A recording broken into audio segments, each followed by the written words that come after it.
3rd degree मिलते ही सोनम रघुवंशी ने कबूल कर लिया अपना गुनाह। अब उसके लिए सिर्फ एक रास्ता बचा है, फांसी। जी हाँ, वही सोनम रघुवंशी जो पिछले कई दिनों से पुलिस को लगातार गुमराह करती रही, झूठ पे झूठ बोलती रही।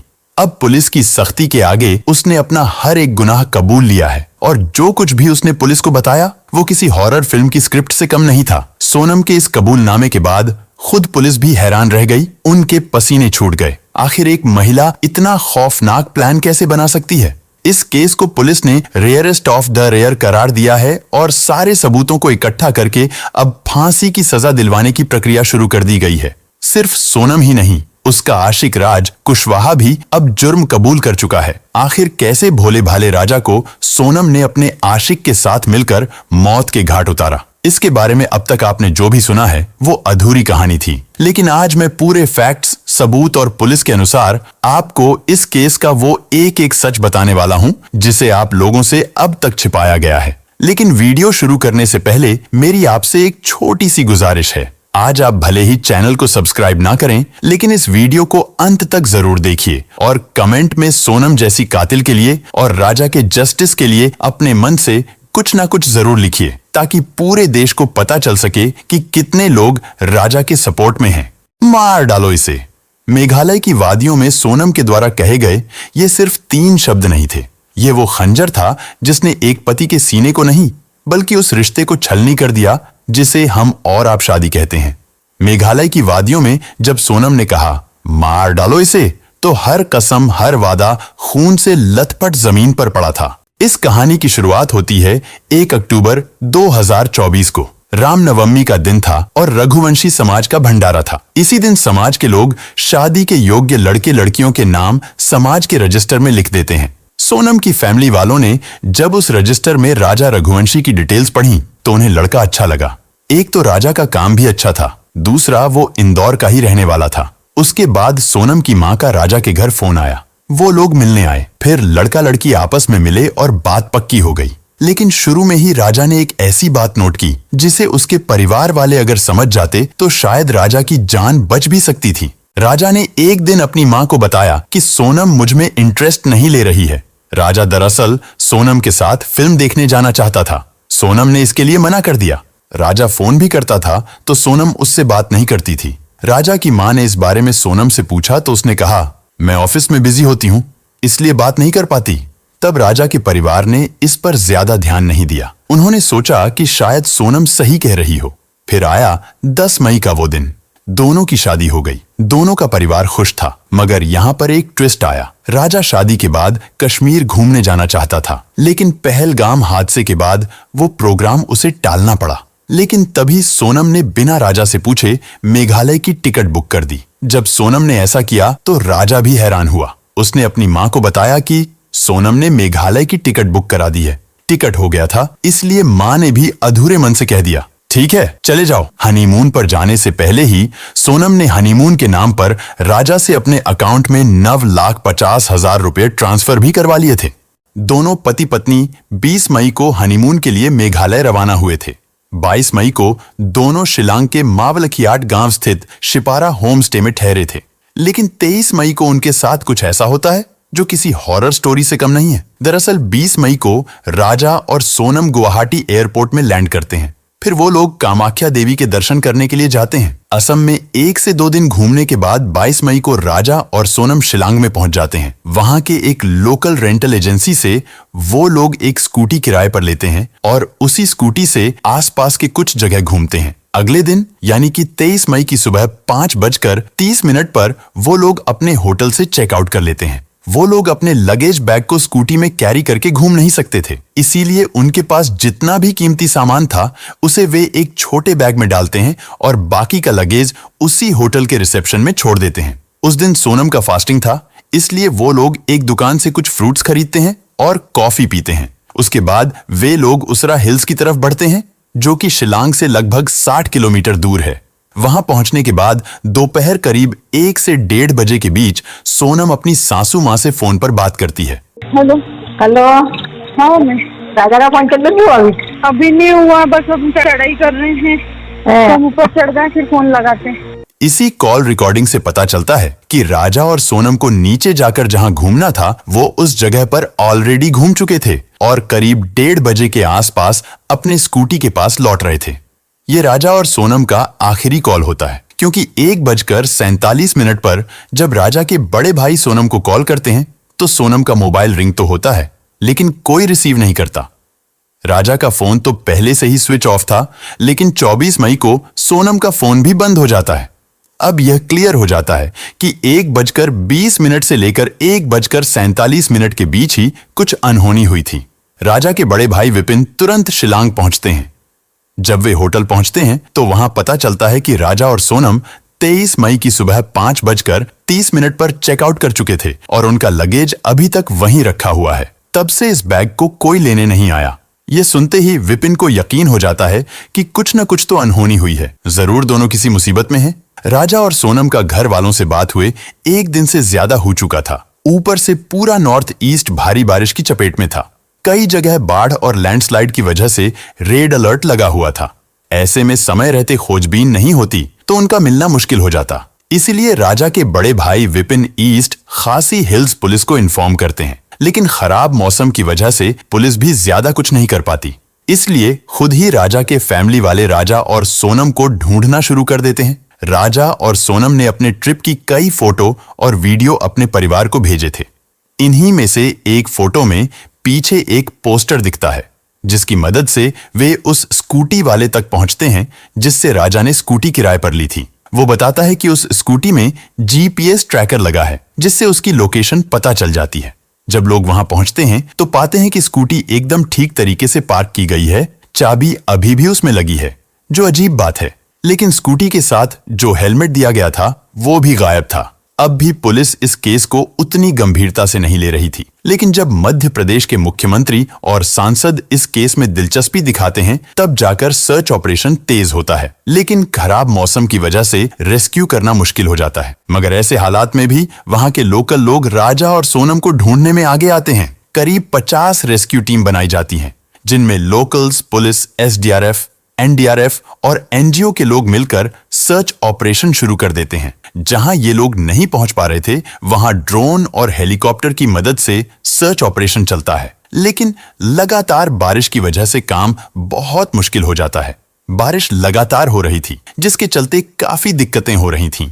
2 जून को यानी कि लापता होने के 10 दिन बाद जहां स्कूटी मिली थी वहां से 25 किलोमीटर दूर एक बॉडी मिलती है। हाथ में एक टैटू बना हुआ था और उसमें राजा लिखा हुआ था। जब पुलिस वाले विपिन को ये बॉडी दिखाते हैं तो विपिन उसे पहचान लेते हैं कि ये तो उनके ही भाई की बॉडी है। सबका जो डर था वो सच हो जाता है।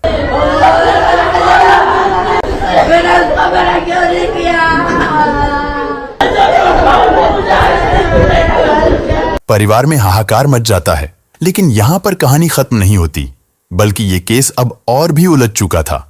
राजा के परिवार वालों ने बताया कि जब वह घर से निकले थे तो उनके गले में सोने की चेन थी, हाथ में 2 वेडिंग रिंग्स और एक डायमंड ब्रेसलेट भी पहना हुआ था, जिसकी कीमत करीब 10 लाख रुपए थी। लेकिन पुलिस को अब तक जो चीजें मिली थीं, उनमें एक सफेद रंग की महिला की शर्ट, एक पेंटोप्राजोल टैबलेट, वीवो का टूटा हुआ मोबाइल और राजा की स्मार्ट वॉच शामिल है। लेकिन सोने की चेन, दोनों रिंग्स और ब्रेसलेट गायब है। पोस्टमार्टम रिपोर्ट से पता चलता है कि राजा के शरीर पर कई जगह धारदार हथियार के घाव थे, यानी उसकी हत्या की गई थी। उनको मारकर नीचे खाई में फेंक दिया गया था। हथियार भी नया था, जैसे राजा को मारने के लिए ही यह खरीदा गया हो। हालांकि पुलिस ने उस हथियार को भी बरामद कर लिया है। जो स्कूटी मिलती है वह प्रॉपर्ली एक जगह पर पार्क किया हुआ था। उसमें कोई स्क्रैच मार्क नहीं था, जिससे यह पता चलता है कि उनका एक्सीडेंट स्कूटी में नहीं हुआ है, बल्कि उन्हें मारा गया था। लेकिन अजीब बात यह है कि उस स्कूटी में चाबी लगा हुआ था और उसका हेलमेट मिसिंग था। स्कूटी से थोड़ी ही दूरी पर राजा और सोनम के बैग्स भी मिलते हैं जो वो अपने साथ लेकर आए थे, और वहां से लगभग 25 किलोमीटर दूर राजा की बॉडी मिलती है। यह तभी पॉसिबल हो सकता है जब राजा को मारने के बाद कातिल ने स्कूटी को ओसरा हिल्स के पास लाकर पार्क किया होगा, और स्कूटी वहां पर पार्क करने के बाद उसी ने ही गाड़ी में चाबी छोड़ दिया होगा। क्योंकि यह एक रेंटेड स्कूटी था, फिर उसने वो बैग भी वहीं पर फेंक दिया होगा। यानी कि कातिल हत्या कर बॉडी को दूर फेंका और स्कूटी को जानबूझकर सही से पार्क कर दिया। ताकि सर्च ऑपरेशन गुमराह हो जाए। राजा की हत्या 23 मई को हुई थी, लेकिन उसकी लाश 2 जून को मेघालय के प्रसिद्ध वेई सावडोंग फॉल्स के पास एक गहरी खाई में बेहद सड़ी गली हालत में मिली। शरीर पर गहरे जख्म थे। सिर और पीठ पर धारदार हथियार के 2 घाव साफ नजर आ रहे थे। इन सब साक्ष्यों से साफ हो गया कि यह कोई हादसा नहीं, बल्कि सोची समझी और खौफनाक हत्या थी। अब तक पुलिस इसे लूटपाट का मामला मान रही थी और सोनम रघुवंशी की तलाश में जुट गई थी, जो उसी दिन से लापता थी। पुलिस को शक था कि लुटेरों ने राजा को लूटने के बाद उसकी हत्या कर दी और संभव है कि सोनम को भी मारकर कहीं फेंक दिया हो। जैसे ही ये खबर मीडिया के जरिए आम लोगों तक पहुंची, हर कोई सन्न रह गया। लोगों में गुस्सा फूट पड़ा और वे सड़कों पर उतर आए।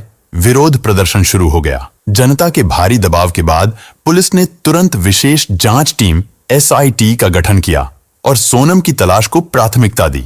लेकिन इस मामले की दिशा तब पूरी तरह से बदल गई जब एक स्थानीय गाइड अल्बर्ट पीडी ने पुलिस को बताया कि 23 मई को उसने राजा और सोनम को 3 अनजान युवकों के साथ फॉल्स की ओर जाते हुए देखा था। इन तीनों युवकों की सबसे चौंकाने वाली बात यह थी कि वे सभी हिंदी में बात कर रहे थे। इसके बाद पुलिस ने CCTV फुटेज खंगाले। फुटेज में राजा, सोनम और 3 अज्ञात युवकों को एक साथ घूमते देखा गया। जब पुलिस ने सोनम के मोबाइल की कॉल डिटेल रिकॉर्ड CDR निकाली, तो कई संदिग्ध कॉल्स इंदौर और यूपी के नंबरों पर मिलते पाए गए। इसके बाद मेघालय पुलिस ने इंदौर और यूपी की पुलिस के साथ मिलकर दोनों ही राज्यों में अलग अलग जगह छापेमारी करके 4 लोगों को पकड़ लिया। इनमें राज कुशवाहा और विशाल चौहान को इंदौर से, आकाश राजपूत को इंदौर के पास से और आनंद कुर्मी को बीना से गिरफ्तार कर लिया गया।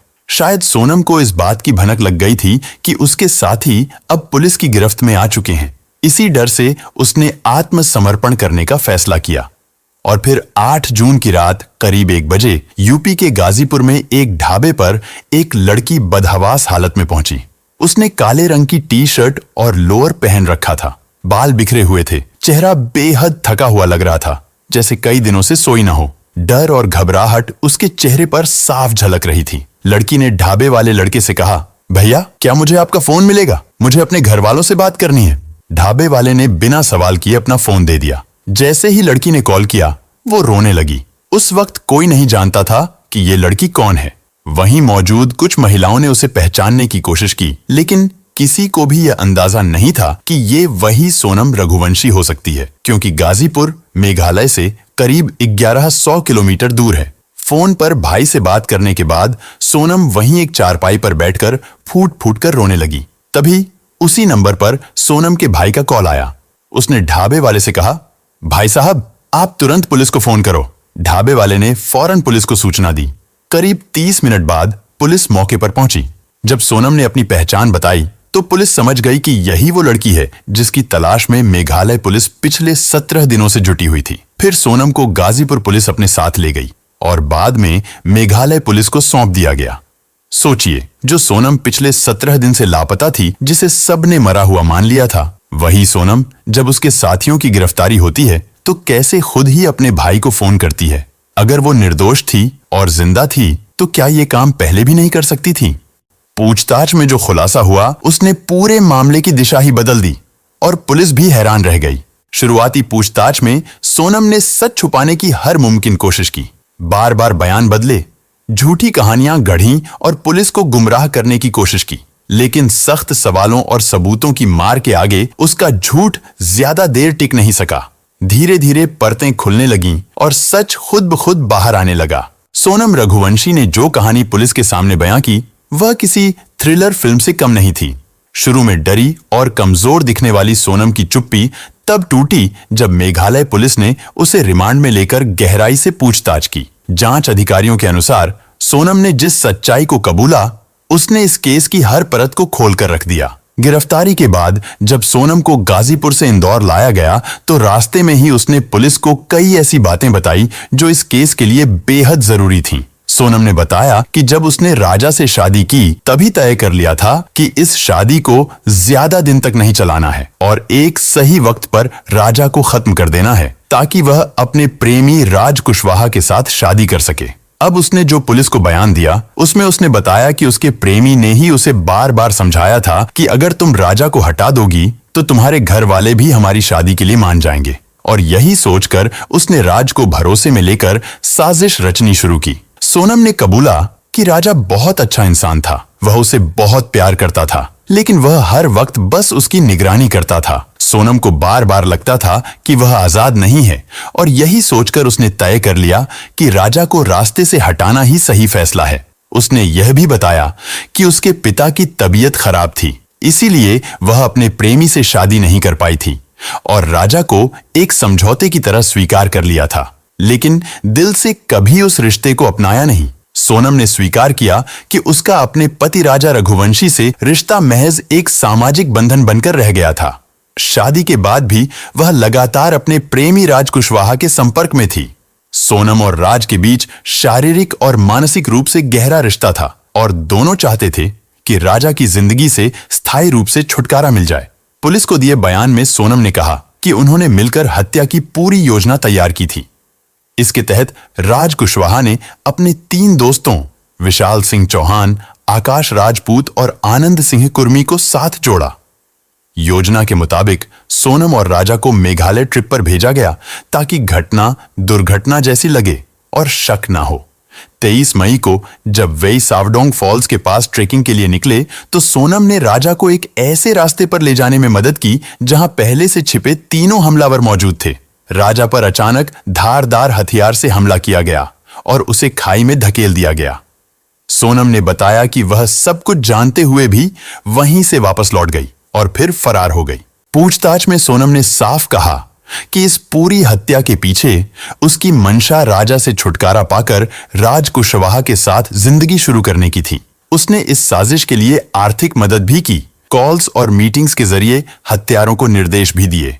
यही नहीं, बाद में जब मीडिया और पुलिस का दबाव बढ़ा तब उसने खुद को बचाने के लिए गाजीपुर जाकर छिपने की कोशिश की, लेकिन डर और मानसिक दबाव में खुद ही उसने आत्मसमर्पण कर दिया। सोनम ने यह भी कबूल किया कि हनीमून पर जाने का प्लान उसी का था, घूमने के लिए नहीं बल्कि राजा को मरवाने के लिए। अब पुलिस की जांच में सामने आया है कि सोनम और राज कुशवाहा पिछले 5 महीने से रिलेशनशिप में थे। सोनम के पिता हार्ट के मरीज थे और घर वाले चाहते थे कि शादी समाज के हिसाब से हो, इसलिए सोनम ने अपने प्रेमी राज को छोड़कर राजा से शादी कर ली। लेकिन मन में पहले ही प्लान था कि शादी के बाद राजा को रास्ते से हटा दिया जाएगा ताकि वह फिर से राज के साथ जिंदगी बिता सके, और यही हुआ। सोनम ने पूरी प्लानिंग की थी और शादी के 5 दिन बाद 16 मई को इंदौर के सुपर कॉरिडोर पर एक कैफे में बैठकर उसने अपने प्रेमी राज के साथ राजा की हत्या की साजिश रची। राज ने अपने 3 दोस्तों विशाल चौहान, आकाश राजपूत और आनंद कुर्मी को इस मर्डर प्लान में शामिल किया और उसी रात 6 घंटे तक फोन पर सोनम से बात कर पूरी योजना समझाई। सोनम को एक कीपैड फोन, एंड्रॉयड मोबाइल और नई सिम दी गई ताकि वह लगातार संपर्क में रहे, और इन सब चीजों की कीमत पहले ही राज ने चुकाई। जब सोनम ने बताया कि वह 22 मई को शिलोंग ट्रिप पर निकल रही है तो राज ने सभी आरोपियों के टिकट बुक करवा दिए, लेकिन खुद आखिरी वक्त पर मना कर गया और इंदौर में ही रहा। वहां रहकर वह सबको डायरेक्शन देता रहा ताकि कोई शक ना हो। यहां तक कि राजा के अंतिम संस्कार में भी वह शामिल हुआ ताकि सबको लगे कि वह दुखी है और परिवार के करीब है। 23 मई को जो हुआ वह दिल दहला देने वाला था। आरोपियों ने गुवाहाटी से एक ऑनलाइन ऑर्डर की गई छोटी कुल्हाड़ी यानी डाव खरीदी और शिलोंग में सोनम और राजा के होमस्टे से 1 किलोमीटर दूर ठहरे। सोनम लगातार लोकेशन शेयर करती रही और किराए की स्कूटी लेकर राजा को बहाने से उस जगह ले गई जहां सुनसान इलाका था। दोपहर 1:30 पर सोनम ने फोटोशूट का बहाना बनाकर राजा को पहाड़ी की तरफ चलने को कहा। आरोपियों ने पीछा करना शुरू किया, लेकिन चढ़ाई इतनी ऊंची थी कि उन अपराधियों ने सोनम से कहा कि वह काफी थक गए हैं और वह राजा को नहीं मार पाएंगे। तब सोनम ने उन लोगों से कहा कि मैं तुम्हें 20 लाख दूंगी। इस लालच के बाद आरोपियों ने हत्या के लिए हाँ कर दिया। जब सोनम और राजा उस सुनसान जगह पर पहुंचे तो पीछे से तीनों आरोपी वहां पहुंचे। आकाश दूसरी बाइक से दूर से निगरानी कर रहा था और जब उन्हें यकीन हो गया कि कोई आसपास नहीं है तब उन्होंने राजा पर पीछे से हमला किया। राजा ने विरोध किया, लड़ाई की, लेकिन सिर और सीने पर गहरे वार के बाद वह बेहोश हो गया। विशाल चौहान ने पीछे से वार किया और उसी वक्त सोनम चिल्लाई, मार डालो इसे।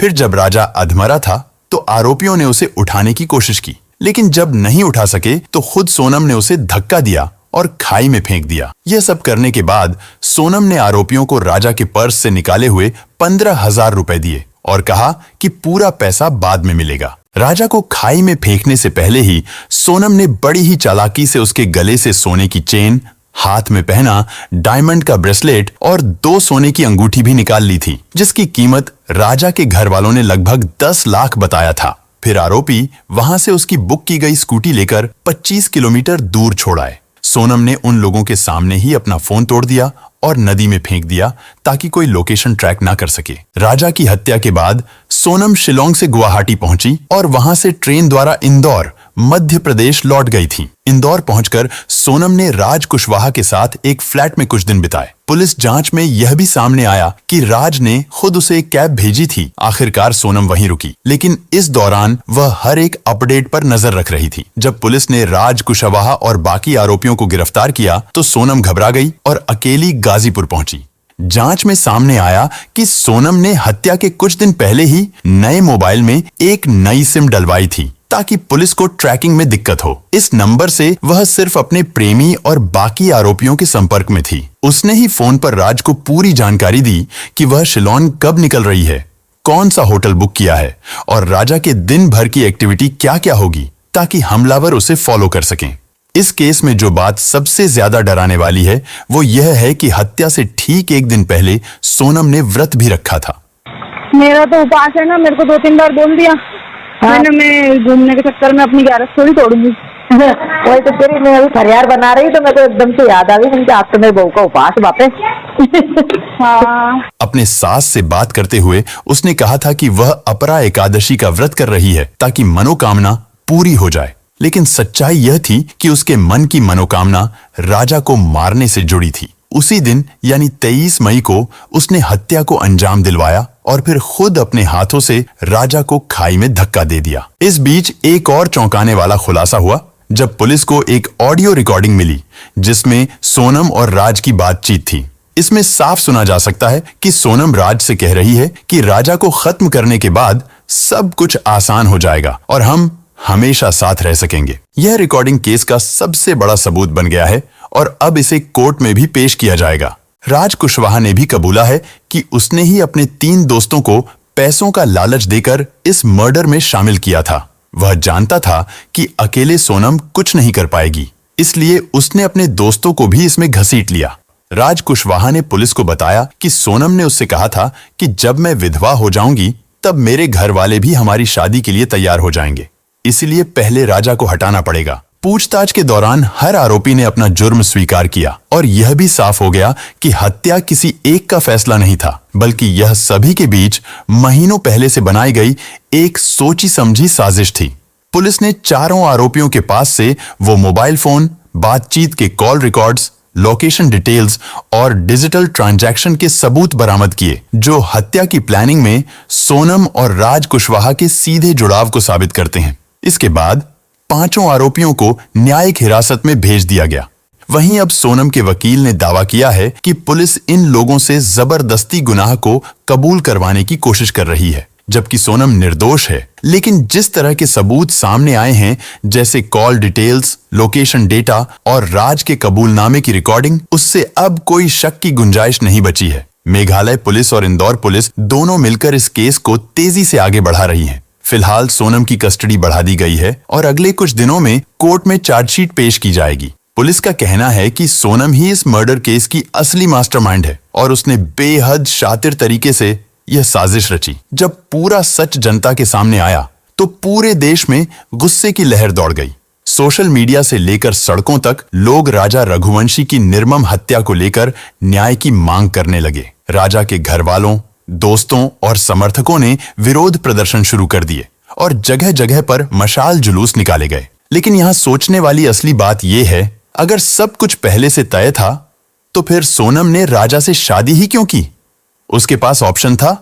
वो चाहती तो अपने प्रेमी के साथ पहले ही भाग सकती थी। सच में ये बात हैरान करती है कि आज की युवा पीढ़ी किस तरह की सोच रखती है। जिससे आप प्यार नहीं करते, अगर वो आपको नहीं मिलता तो आप उस इंसान की जान ले लेते हो जिसका आपसे कोई लेना देना ही नहीं था। और जो लड़कियां इतनी दबंग होती हैं कि शादी के बाद अपने प्रेमी के लिए पति का कत्ल तक करवा देती हैं, वही लड़कियां शादी से पहले इतना साहस क्यों नहीं दिखाती? शादी से पहले ही क्यों नहीं कह देती कि मुझे कोई और पसंद है, मैं इससे शादी नहीं करूंगी? मतलब माँ बाप के सामने आप इतना बेबस दिखते हो कि मजबूरी में शादी कर लेते हो, लेकिन अंदर ही अंदर इतना जहर पल रहा होता है कि एक मासूम आदमी को मारने में भी आपको दया नहीं आती। मुझे नहीं पता ये कैसी सोच है, लेकिन इतना जरूर कह सकता हूँ, इस सोच ने न जाने कितने घर बर्बाद कर दिए और हजारों लाखों लोगों को डर में जीने पर मजबूर कर दिया। वीडियो के अंत में मैं बस आपसे एक बात कहना चाहूंगा, जब भी कोई लड़का अपने माता पिता की पसंद से शादी करने जाए तो लड़की से उसकी डिग्री या बायोडाटा ना पूछो, उससे पसंद नापसंद ना पूछो, उससे बस ये पूछो कि तुम्हारा किसी से अफेयर तो नहीं है। अगर है तो मुझे बता दो, मैं ये शादी कैंसिल कर दूंगा, ये कहकर कि मुझे लड़की पसंद नहीं है। शायद इस एक सवाल से किसी और मासूम राजा की जान बच जाए, शायद आगे कोई और बेकसूर शिकार न बने। ऐसे लोगों को सिर्फ उम्र कैद नहीं, फांसी की सजा मिलनी चाहिए, ताकि समाज में डर बने और कोई भी पत्नी प्रेमी के साथ मिलकर अपने पति की जान लेने की हिम्मत न कर सके। लोग लगातार सरकार से मांग कर रहे हैं कि आरोपियों को कड़ी से कड़ी सजा दी जाए। कुछ लोग यहां तक कह रहे हैं कि अगर इस केस में भी सख्त सजा नहीं हुई तो समाज में और ऐसे केस बढ़ सकते हैं। लेकिन आपका इस पूरे केस पर क्या कहना है, कमेंट में जरूर लिखें। इस वीडियो को ज्यादा से ज्यादा शेयर करिए ताकि लोगों को सोनम की हकीकत पता चल सके और राजा को न्याय मिल सके। साथ ही इस केस से जुड़ी हर अपडेट पाने के लिए चैनल को सब्सक्राइब करके बेल नोटिफिकेशन को ऑल पर सेलेक्ट कर लें, ताकि हमारी नई वीडियो की नोटिफिकेशन आपको सबसे पहले मिल सके।